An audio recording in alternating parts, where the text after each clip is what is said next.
सो है गाइस, आज की इस वीडियो में हम करंट के मोस्ट एक्सपेक्टेड एमसीक्यूज़ को देखेंगे। ये जो एमसीक्यूज़ हैं ये हर एक एग्जाम के लिए बहुत ही इंपॉर्टेंट है ना। वो क्वेश्चन क्या बोलता है? With reference to the national AI skilling initiative consider करना है फॉलोइंग स्टेटमेंट्स को। स्टेटमेंट 1 क्या बोलता है? क्या इसको इम्प्लीमेंट किया है in partnership with Google and YouTube? Statement second, क्या इसका मकसद है क्रिएटिव इकोनॉमी को प्रमोट करना जो कि इंटेलेक्चुअल प्रॉपर्टी की बेसिस पे है? तो कौन कौन से स्टेटमेंट्स करेक्ट हैं? One only, two only, both one and two, neither one nor two. तो इसका सही आंसर क्या हो सकता है? इसका सही आंसर जो है वो ऑप्शन सी है, यानी कि बोथ वन एंड टू। तो इसको इम्प्लीमेंट किया गया है in partnership with Google and YouTube. इसका मकसद है क्रिएटिव इकोनॉमी को प्रमोट करना। Now next question, next most important question. India की वुलनरेबिलिटी है यूरिया प्रोडक्शन को लेकर, तो ये किस चीज़ के साथ लिंक्ड है? ऑप्शन ए, क्या डिपेंडेंस है क्रूड ऑयल इंपोर्ट्स पे? क्या डिपेंडेंस है एलएनजी पे as a feedstock for ammonia production? या फिर यहाँ पे फॉस्फेट रिजर्व्स नहीं है, या फिर यहाँ पे इरिगेशन फैसिलिटीज़ नहीं है? तो इसका सही आंसर जो है वो ऑप्शन बी है, यानी कि डिपेंडेंस है एलएनजी पे as a feedstock for ammonia production. Now next question, next question क्या बोलता है? राइट टू वोट ये किस किस्म का राइट है? क्या एक फंडामेंटल राइट है पार्ट थर्ड के अंडर? क्या एक कॉन्स्टिट्यूशनल राइट है जिसको कोर्ट्स इन्फोर्स कर सकते हैं? क्या एक स्टैट्यूटरी राइट है जिसको लेजिस्लेशन से लिया है? क्या एक फंडामेंटल ड्यूटी है under part 4A of the constitution? तो बताओ इसका सही आंसर क्या हो सकता है? इसका सही आंसर जो है वो ऑप्शन सी है, यानी कि एक स्टैच्यूटरी राइट है। ठीक है ना, फंडामेंटल राइट है, ना कॉन्स्टिट्यूशनल राइट है, ना फंडामेंटल ड्यूटी है। ठीक। Now next question, critical minerals कौन सी मिनरल्स हैं?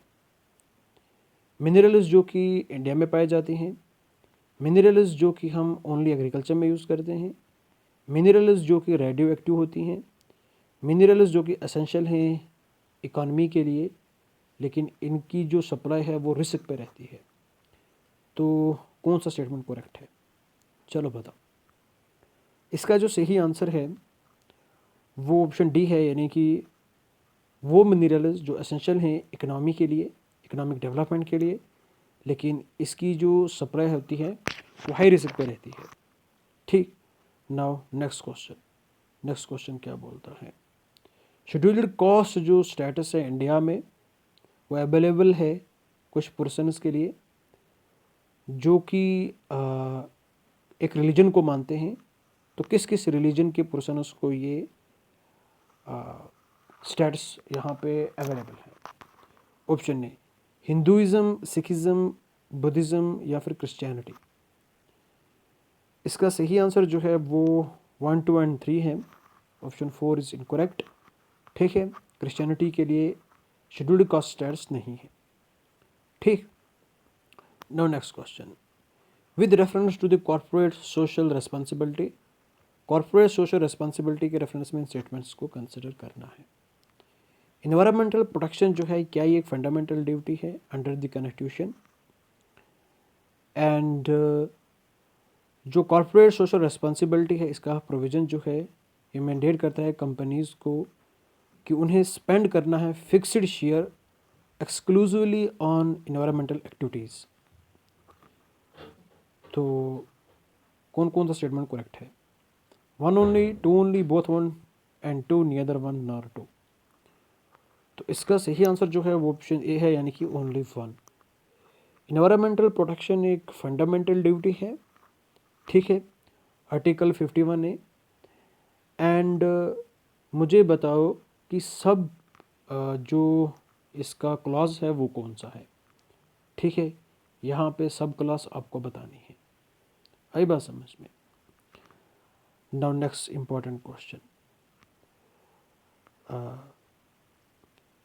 विच of the following factor most directly constrain the long term military capability of the country during the modern warfare? कौन सा एक फैक्टर ऐसा है जो कि डायरेक्टली जोर देता है लॉन्ग टर्म मिलिट्री कैपेबिलिटीज़ के लिए, कंट्री के लिए? ये जो फैक्टर है ये होना इम्पॉर्टेंट है मॉडर्न वॉरफेयर जो चल रहा है उसके हिसाब से। तो क्या साइज़ ऑफ स्टैंडिंग आर्मी यहाँ पे होनी चाहिए, बड़ी सारी फौज होनी चाहिए, ठीक है। अवेलेबिलिटी होनी चाहिए नेचर रिसोर्सेज की for defence manufacturing. Military alliances होनी चाहिए, ठीक है, जैसे कि नेटो है। या फिर जियोग्राफिक साइज जो है कंट्री का वो बड़ा होना चाहिए रशिया जैसा। बताओ कौन सा फैक्टर है?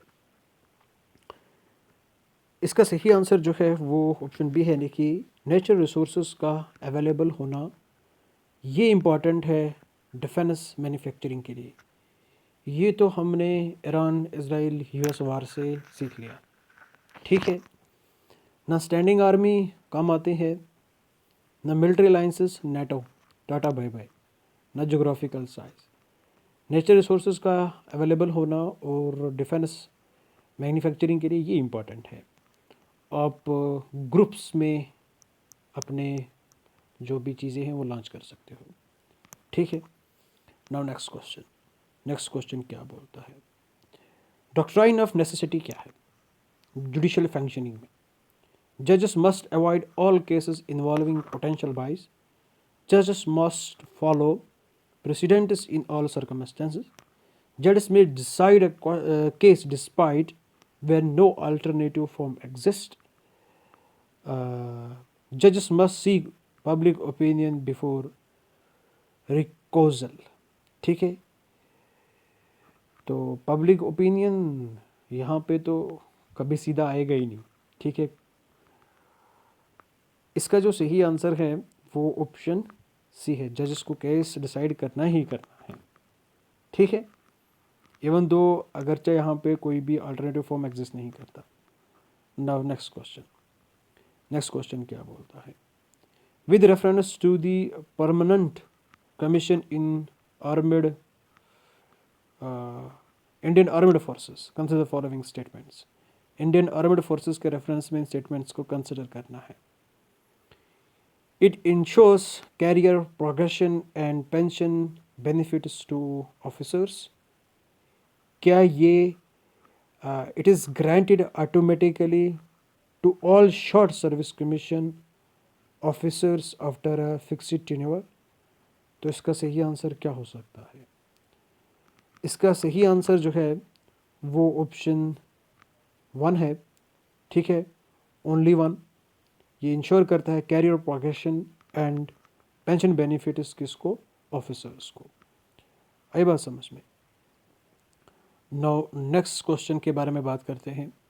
With reference to the satellite based earth observation consider the following statements.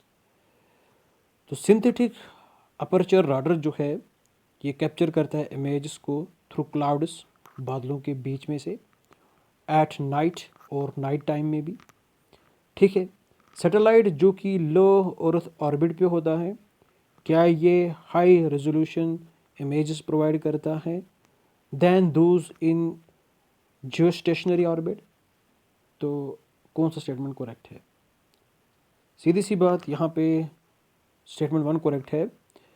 तो सिंथेटिक अपर्चर राडर जो है ये इमेजेस को कैप्चर करता है, ठीक है, थ्रू क्लाउड्स एट नाइट, ठीक है।